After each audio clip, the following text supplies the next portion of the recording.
안녕하세요, 은행씨입니다. 저희가 지난주부터 계속 폭식과 식욕 참는 법, 식욕 억제 방법 이런 것들에 대한 이야기들을 나누고 있었는데요. 오늘도 이어서 연결시켜서 얘기하도록 할게요. 지난주에 제가 금요일날 식욕을 저희가 어떻게 참아왔나, 주비스 다이어트를 통해서 한 15kg에서 20kg 정도 감량을 성공한 사람들끼리 단톡방에서 모여서 이야기를 나눴을 때 우리가 식욕을 다 멈추지 않는 그 식욕을 어떻게 다스려 왔는지에 대해서 이야기를 나눴던 그 주제가 있었고, 그 주제에서 나눴던 이야기들을 제가 정리를 해서 방송으로 한 편 한 편 말씀을 드린다라고 했는데, 네, 물리적으로 어떤 노력을 했는지는 금요일날 다뤘고요. 이전 방송 한번 살펴봐 주시고요. 오늘은 심리적인 내용을 다루려고 합니다. 근데 제가 이 심리적인 내용을 다루기에 앞서서 정말 많은 심리전을 펼칠 수 있는 부분이 있는데, 오늘은 앞으로 이야기할 거에 근간이 되는 논문 한 편 이야기를 드리려고 해요. 셀프 컨트롤, 즉 절제에 대한 연구가 굉장히 많이 이루어져 왔고 지금도 이루어지고 있어요. 그런데 그 절제라는 주제를 향상 초점, 예방 초점이라고 불리는 자아 조절 초점과 연결지어서 연구한 좋은 연구 결과가 있어서 하나 소개를 드리려고 합니다. 좀 쉽게 풀어서 설명을 드릴게요. 쉽게 설명을 하면 사람들이 어떤 현상을 바라보거나 어떤 일을 마주하게 됐을 때 내가 어디에 초점을 두느냐가 개인차가 있다는 거예요. 향상 초점을 가진 사람들은 영어로는 프로모션 포커스를 가지고 있다라고 표현을 하는데, 긍정적인 면을 주로 본다고 합니다.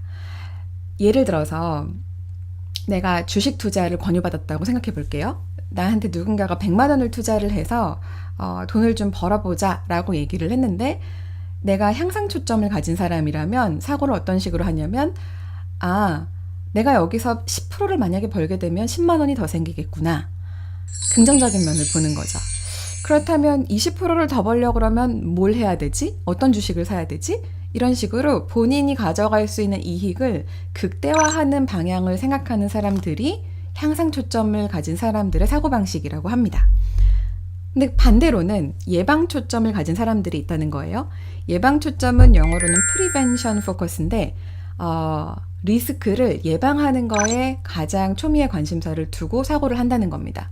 그래서 예를 들어 100만 원을 누가 투자하자라고 얘기를 하면, 나 여기서 10만 원을 잃을 수도 있을 것 같은데, 내가 여기에서 많이 잃으면 20만 원을 잃을 수도 있을 것 같은데, 그럼 나 보수적으로 어떻게 접근해야 되지? 그러니까 본인이 잃어버릴 수 있는 것을 최소한으로 잃어버리려고 하는 노력을 기울이면서 리스크나 위험을 최소화하는 거에 더 중점을 두는 그런 초점을 가진 경우 프리벤션 포커스를 가지고 있다라고 얘기를 하는 거죠. 근데 어떤 게 더 좋고 어떤 게 더 나쁘다에 대한 이야기를 하는 게 아니라 이건 사람의 성향이 그렇다는 겁니다. 아마 여러분들도 이 내용을 들으시면서 그래, 나는 좀 프로모션 포커스 성향이 더 강한 것 같아. 아니야, 나는 프리벤션 포커스 성향이 더 강한 것 같아. 라는 생각을 아마 하시면서 좀 들으셨을 텐데 어떠세요? 저는 좀 향상 초점인 편이긴 해요. 뭔가가 다가오면 긍정적으로 이거를 내가 더 극대화하려고 그러면 어떻게 해야 될까라는 거를 먼저 생각을 하고, 그리고 나서 이룰 수 있는 것들에 대해서 생각을 하는 편인데, 제가 오늘 소개드리려고 하는 논문은 무슨 이야기를 하고 있냐면, 본인이 가지고 있는 그 자아 조절 초점과 내가 다이어트를 할 때, 내가 내 스스로를 통제할 때 취하는 전략이 일치할 때 더 힘을 발휘한다는 거죠.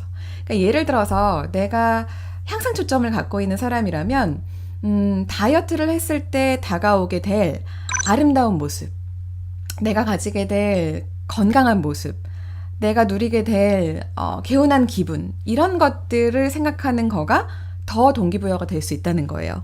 그런데 예방 초점을 가진 사람들은 오히려 동기부여를 시킬 때, 내가 다이어트를 안 하면 나는 건강이 악화될 수도 있는데, 내가 요번에 다이어트를 안 하면 내가 사랑하고 있던 사람한테 안 좋은 소리를 들을 수도 있는데, 내가 이번에 다이어트를 안 하면 내가 원하는 면접에서 혹시 떨어질 수도 있는데, 잃을 수 있는 것들을 생각한다는 거죠.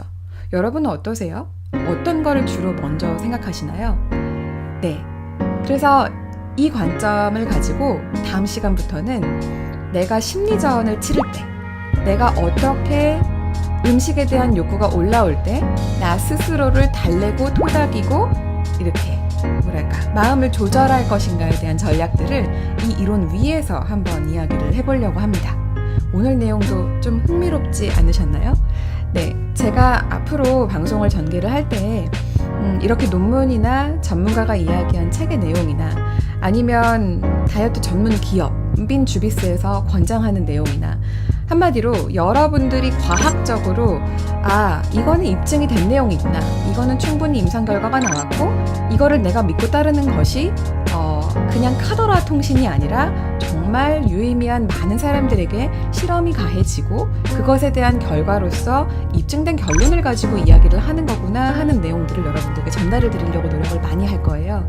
그래서 다음 시간에 말씀을 드리는 부분도 심리적으로 우리가 어떻게 극복을 할 수 있는지에 대한 그 사례들을 여러분들의 성향 그리고 여러분들의 전략 연결을 지어서 좀 재미있게 진행을 해보도록 할게요.